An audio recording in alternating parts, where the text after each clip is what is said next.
आप लोगों के लिए लाए हैं एक बेहतरीन और दिल को छू जाने वाली एक कहानी जिसका नाम है एक नई शुरुआत। नंदिनी का दिल तेजी से धड़क रहा था।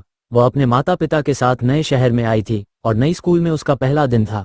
अनजान चेहरों के बीच वह खुद को अकेला महसूस कर रही थी। लंच ब्रेक में उसने कोने की सबसे खाली टेबल चुनी और वहां जाकर बैठ गई। तभी एक लड़का उसकी टेबल की ओर बढ़ा। उसकी हल्की मुस्कान और बिखरे बालों ने नंदिनी का ध्यान खींचा। यहाँ बैठ सकता हूँ? उसने पूछा। नंदिनी ने थोड़ा झिझकते हुए कहा, हाँ बैठो, मैं राघव हूँ। उसने कहा, तुम नई हो, है ना? हाँ, नंदिनी ने जवाब दिया। अभी कुछ दिन पहले ही शिफ्ट हुए हैं। आने वाले दिनों में राघव और नंदिनी अच्छे दोस्त बन गए। राघव ने उसे शहर की हर छोटी बड़ी जगह दिखाई। वह उसे झील के पास के शांत कोने में ले गया जहाँ वह अक्सर अपनी कविताएं लिखता था। नंदिनी ने उसे बताया कि उसे फोटोग्राफी का शौक है। धीरे धीरे उनकी दोस्ती गहरी होने लगी।